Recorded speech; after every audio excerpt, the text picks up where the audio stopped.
Today, we're going to talk about maintenance, maintaining your Jeep product so that you can avoid those costly repairs in the future.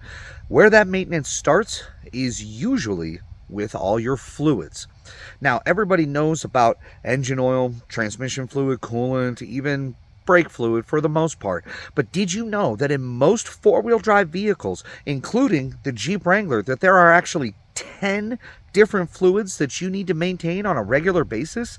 That's right, 10 of them. So in this video, we're going to dive into all 10 of those, the service intervals, how often you should do it, and how off-roading your vehicle can actually affect those service intervals. So you know what? Stick around. I think you're going to enjoy this.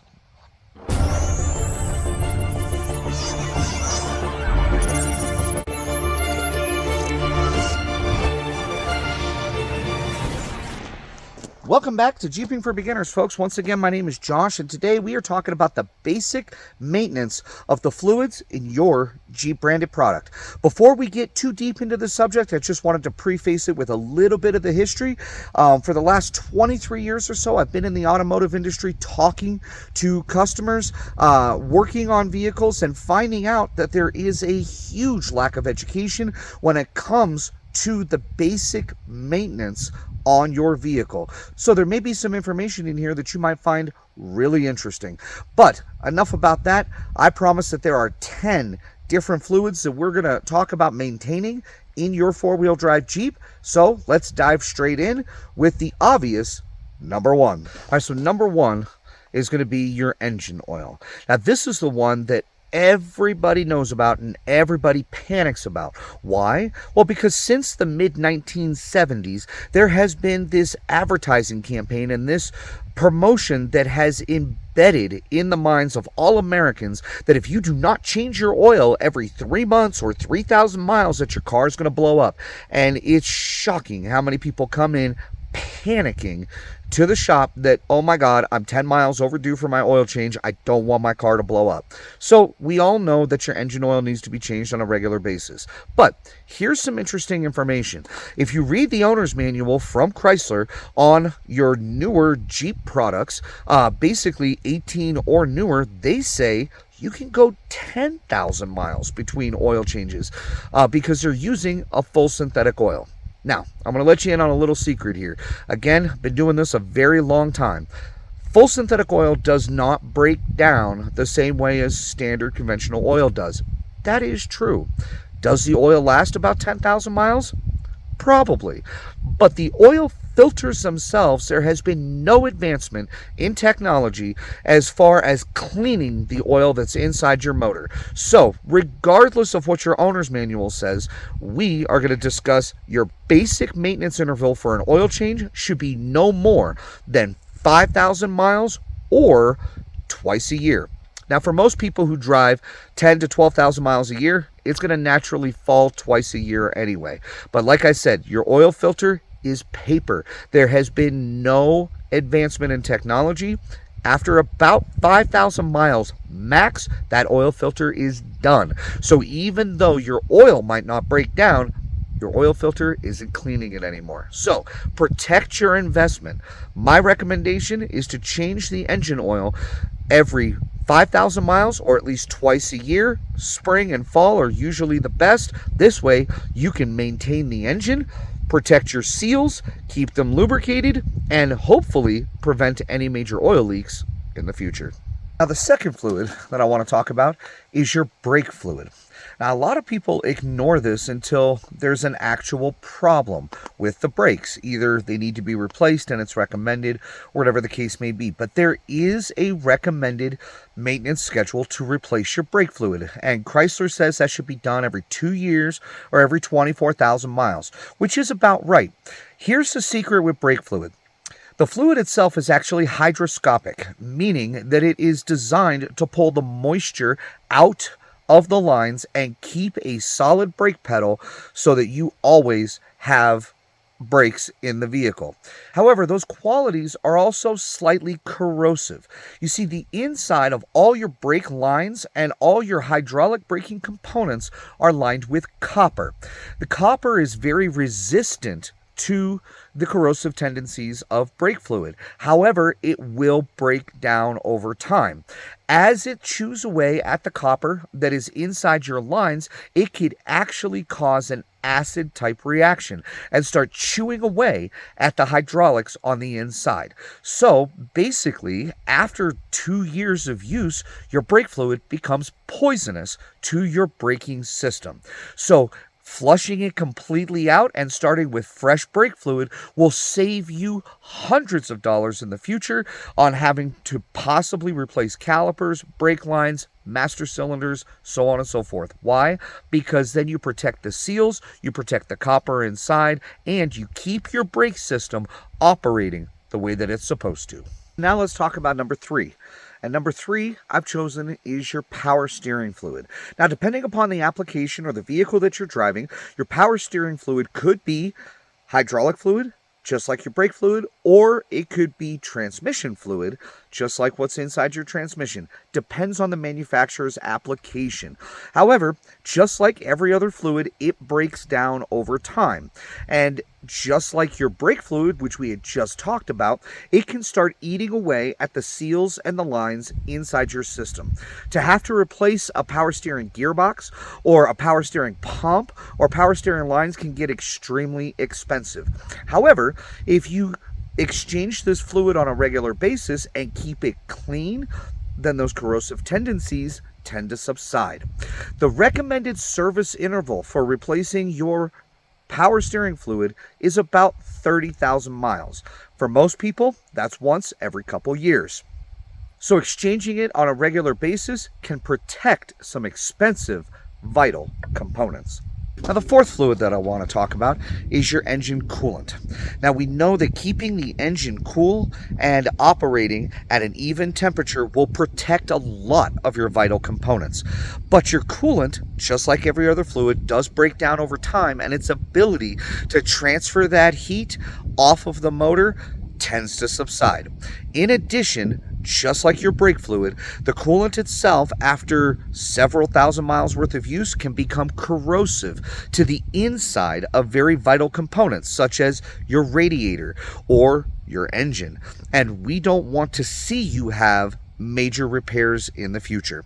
The recommended service interval from Chrysler is about 30,000 miles to replace the coolant on a regular basis. So for most people, that's once every couple of years. It's not that expensive of a service, and that one can save your motor, save a bunch of external components, and it keeps your operating temperature and your efficiency right where it needs to be. Fluid number 5 is going to be your transmission fluid. Now, again, after 23 years of being in this industry, I have found that transmission fluid scares the crap out of just about everybody. And we're really not sure why. Just like your engine oil, brake fluid, and power steering fluid, your transmission fluid is going to break down over time. And its ability to maintain the lubrication inside your transmission is going to subside. It needs to be replaced on a regular basis. Now, Chrysler will tell you every 90,000 miles or so in order to replace your transmission fluid. I'm going to tell you from experience, every 60,000 miles on an automatic transmission is about the magic number. Keep the fluid clean, you keep the transmission operating appropriately. With some of these newer Jeeps that are out there running 8-speed and 9-speed transmissions, the cost of replacement could easily fall between $6,000 to $10,000 if you have to put a transmission in it. So why create a premature repair that could be extremely expensive when a couple $100 to service the fluid every 60,000 miles can prevent that and protect it? Now, I mentioned automatic transmissions. There are a handful of us that drive Jeep products that are manual shifts. Manual shifts have gear oil, not transmission fluid in it, and it's usually a far lower amount. Those need to be replaced a little bit more often, just like your differentials that we're going to talk about here in just a moment. And I recommend every 30,000 miles for a manual shift transmission. It's a much lower cost on the service, so you don't have to sweat it there. But again, Even a manual transmission can cost a couple $1,000s to replace if needed. So protect your investment. Replace your transmission fluid on a regular basis, just like you would with your oil and the other fluids under your hood. So those are the 5 most common fluids that just about everybody is aware of. When we start talking about a 4-wheel drive system and your Jeep branded products, there are 5 more. So diving into number 6, we're going to talk about your transfer case.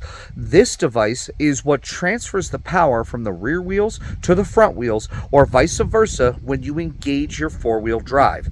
Inside that transfer case is basically a chain around a couple of gears, and it's just being lubricated by some fluid, and it's always being used. This is a common misconception. You do not need to engage your 4-wheel drive for your transfer case to be used. It's right on the back of your transmission. It is always spinning. So Chrysler recommends every 45,000 miles, 45,000 miles, I know it's an odd number, to replace the fluid in your transfer case on a regular basis. I am going to add an addendum to that.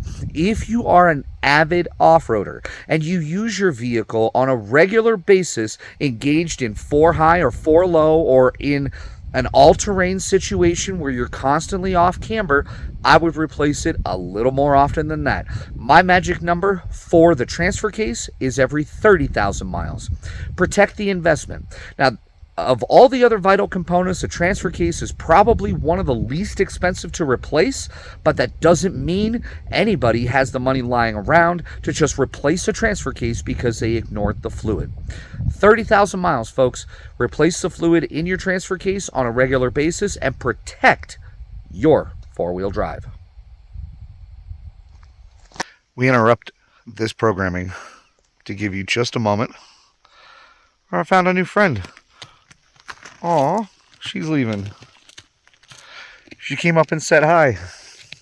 It never happens in the desert. It's actually kind of cool. I'm trying to be really quiet because I'm trying to just get a little closer for the camera. Oh. Gotta keep your distance. It is wildlife. But here, check this out.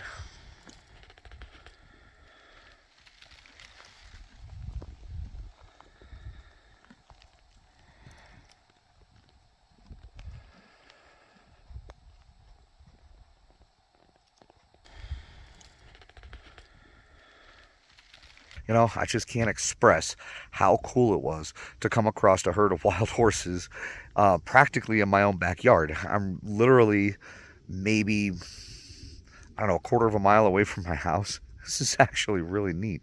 Didn't know they were out here. Was that detail important? It might have been.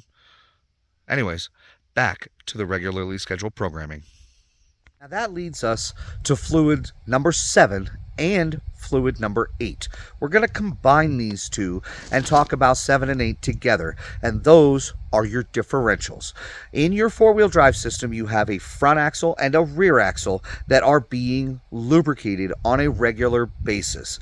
Now, again, just like your transfer case, the common misconception is that unless you're engaging your 4-wheel drive, that you don't need to worry about your 4-wheel drive components. This is not true. As you drive down the road, your front differential and your rear differential are always spinning. They're always turning, which means they're always churning that oil that's inside of those axles. Now, I do have a video that I just put up a couple weeks ago on how to change that fluid, and that'll save you a bunch of money. But the reason why we change it on a regular basis is to keep it cool, to keep it lubricated, and to keep those gears protected. I don't know if you've ever shopped for a new axle, especially on a Rubicon, but it's about $6,000 to replace the front axle, and it's about $4,000 to replace the rear axle. I don't have that kind of money lying around. I assume you don't either. Just a couple of dollars, replace the fluid, protect the investment. Now, Chrysler will tell you to replace that fluid every 45,000 miles, front or rear.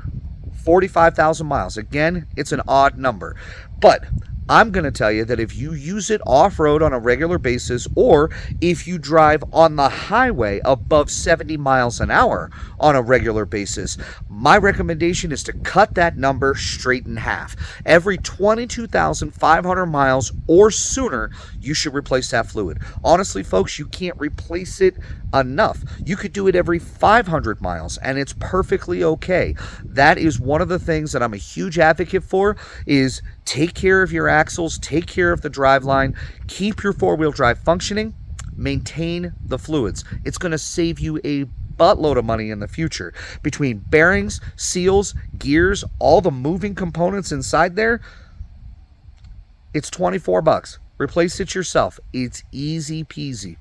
So 7 and 8 is your front and your rear differentials. All right, folks, so for those of you keeping track, you've probably gone through your head and thought, yeah, that's it. That's all the fluids that are in there. No, we've still got 2 more. Now, the last 2 are going to surprise you a little bit, because nobody ever thinks to maintain these 2 fluids. So, number 9 that I want to talk about, and it's going to sound corny, is your windshield washer fluid. Yes, there is a maintenance to your windshield washer fluid. I want you to think about it like this, okay? 95% of the fluid that's in that windshield washer fluid bottle is water. Now, what happens to water if you just let it sit for an extended period of time? Well, it becomes stagnant. Now, there's a lot of people, especially on this side of the country, that because it doesn't rain, we don't use our windshield washers. We don't wash our windshield. We don't need to. It's always clean. So that fluid just sits there and it becomes stagnant. Now, there's 2 things wrong with that. One, when it gets cold, it's going to expand when it becomes ice, and it's going to crack your windshield washer fluid bottle. Now, I can't tell you how many cars come into the shop and we go to add washer fluid to it and it pours right out the bottom. So protect the washer fluid bottle. Yeah, it's probably only $100 to replace it, but you can save it with a simple trick I'm going to tell you here in just a moment. The second thing is that stagnant fluid, when you do need to use it and you go to spray it on your windshield, is simply going to smear and make it a whole lot worse than what you were trying to clean to begin with. So, maintaining your washer fluid. You ready? This is an awesome little secret that a lot of people don't know. Go down to CVS or Walgreens Pharmacy and buy yourself a small bottle of rubbing alcohol. Cost you about 80 cents. That's it. Pour the rubbing alcohol into your washer fluid bottle. The rubbing alcohol is going to do 2 things. One, it's going to stabilize the water and it's going to keep it from becoming stagnant. Second, as it mixes with the water, alcohol doesn't freeze. So it's going to keep that washer fluid even in the colder temperatures, and it's going to protect your washer fluid bottle. Like I said, I know it sounds corny, but that is definitely still a fluid that is under the hood of your vehicle and something everybody ignores. So 80 cents, folks. Go down, pick up a bottle of rubbing alcohol, pour it in there, and even if you don't use it, you're protecting your washer fluid. Now, the 10th fluid, the one that I saved for last, is actually the one that I have found myself over the years becoming the most passionate about, and the one that I think a lot of people these days, with the rising cost of inflation on prices on everything, should be extremely passionate about, and that is the gasoline that is in your vehicle. People never think to service this system. Why? Because you're always using it. Once a week, once every couple of days, once a month, however often it is you drive it, you got to fill that tank back up from empty so it's fresh fluid. So we're not talking about a fluid exchange, because you're going to do that naturally on a regular basis. But here's the secret behind gasoline. And this is why I'm so passionate about gasoline being something that you need to maintain inside of any vehicle, not just your Jeep branded product. Okay, you ready? 1, it contains up to 10% ethanol thanks to a government ruling. I don't care what the manufacturers of any vehicle says. Your engine cannot burn that ethanol. So all you're doing is creating a buildup inside the motor behind your intake valves, your exhaust valves, inside your intake itself, your throttle body assembly, your injectors, everywhere that the fuel touches over time will create a buildup.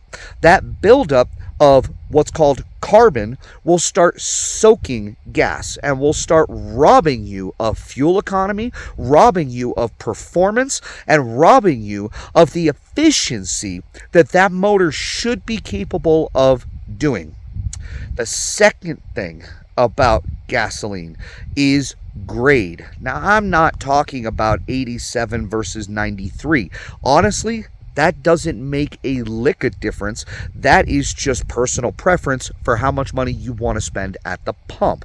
What I'm talking about is grade of fuel. There are 3 tiers of fuel that is on the market, and a lot of people don't know this. You have your premium fuel that is sold to your first premium suppliers such as Chevron, Mobil, Texaco, Shell. These guys pay extra to get fuel first. The freshly refined, the clean fuel, and the stuff that is actually going to keep the inside of your motor cleaner than your tier 2 and tier 3 fuels. They're more expensive at the pump, but they pass that cost along to you as a consumer. Then you've got your tier 2 fuels. It's going to save you a little bit of money.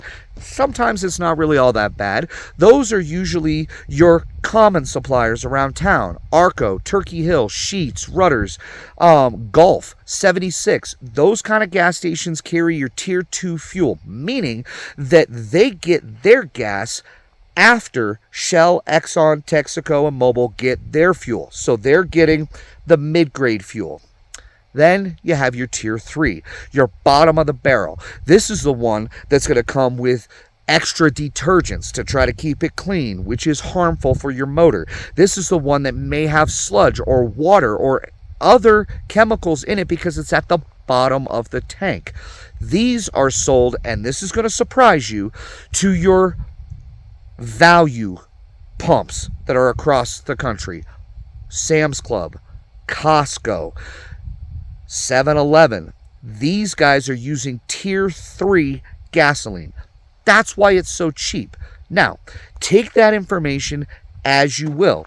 If you run tier 3 gasoline or even tier 2 gasoline on a regular basis, then that carbon buildup that's inside your motor is going to increase exponentially. Why? Because there's other chemicals and other stuff in there that, again, the motor is not designed to burn. So, how do we maintain this? Well, one, I always recommend tier 1 gasoline. It might cost an extra couple pennies at the pump, but it's going to save you a lot of headaches in the future. Shell, Mobil, Exxon, Texaco. Now, regardless of whether or not you do that, the second thing you can do is what's called a fuel system cleaning. This cleaning, whether you have it done at a shop or you stop at an auto parts store and pick up a can of Seafoam and do it yourself, will eliminate or help to control that carbon buildup that's inside your motor. Keeps your intake clean, keeps your injectors clean, keeps your valves clean, your cylinders clean, so that you can always get the best fuel economy that motor's capable of getting, and you don't run the risk of having to replace high-priced components such as injectors, intakes, valves, or internal engine work because of an unnecessary buildup. If you actually look in the owner's manual for any vehicle that's on the road, including Jeep branded products, it'll tell you that a fuel induction cleaning service should be performed on a regular basis.